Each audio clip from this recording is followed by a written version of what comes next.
Hold on, this gets crazy. A country once lost more than half of its entire territory in a single conflict. Not a small border strip, not a remote island, more than half. And the land it lost would eventually become some of the most valuable real estate on Earth. You're watching Fact Harbor, and the story behind it is far stranger than most people realize. Imagine waking up one day and discovering everything had changed. Imagine waking up one day and discovering that everything from California to Texas no longer belongs to your country. Sounds impossible, right? So how did Mexico lose such an enormous chunk of land to the United States? Was it simply stolen? Was it inevitable? Or did one decision set off a chain reaction nobody could stop? The answer starts with a map that looked very different from the one you know today. In the early 1800s, Mexico was huge. After gaining independence from Spain in 1821, Mexico controlled a massive stretch of North America. Its territory included present-day California, Nevada, Utah, Arizona, New Mexico, and parts of Colorado and Wyoming. Texas was Mexican too. On paper, Mexico looked like a giant, but maps can be deceptive. Much of the northern territory was sparsely populated, difficult to govern, and incredibly far from Mexico City. Communication was slow, roads were poor, local officials often operated with little oversight. It was like trying to manage a giant house where half the rooms were so far away you couldn't even hear what was happening inside them. And that created an opportunity, because while Mexico struggled to populate Texas, thousands of settlers from the United States were quietly moving in. At first, Mexico actually encouraged it. What could possibly go wrong? Most people think the story begins with a greedy United States marching south and grabbing land. And while American expansion absolutely plays a huge role, that version skips a critical piece of the puzzle. The settlers arriving in Texas weren't invading soldiers. Many were invited. Mexico hoped American families would help develop the region,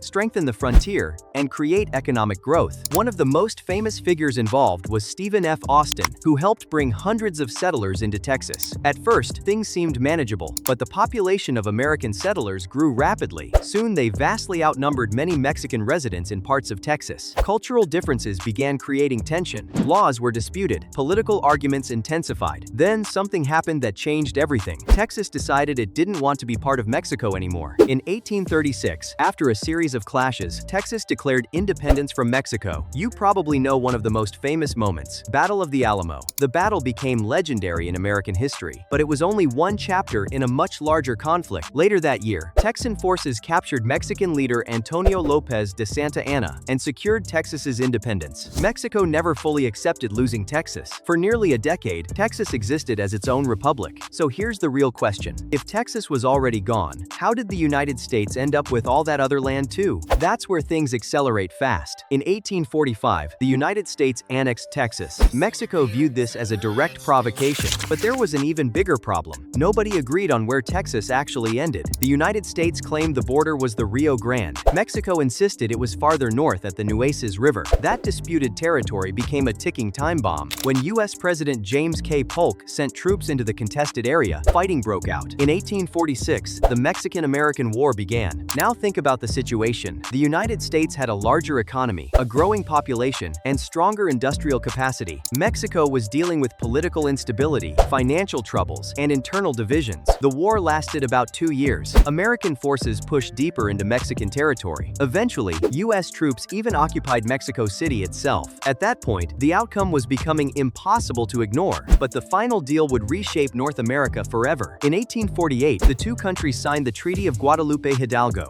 This is the moment that changed the map. Mexico recognized Texas as part of the United States and ceded an enormous amount of additional territory. In return, the United States paid $15 million and assumed certain debts. Today, that land includes California, Nevada, Utah, most of Arizona and New Mexico, plus parts of several other states. Here's the twist few people appreciate at the time. Nobody yet knew just how valuable some of that territory would become. Just 1 year later, the California gold rush exploded. Gold. Then came booming ports, railroads, agriculture, oil discoveries, major cities, Silicon Valley, Hollywood, and some of the most productive economic regions in human history. Suddenly, the land looked a lot different than it had on those old maps. The story isn't simply about one country defeating another. It's about demographics, migration, politics, geography, ambition, and timing, all colliding at once. Millions of people today live on land that changed national identity because of decisions made nearly 2 centuries ago, and the consequences are still shaping debates, culture, and history on both sides of the border. The next time you look at a map of the United States, remember something astonishing. The American Southwest wasn't always American. Less than 200 years ago, that entire region belonged to Mexico.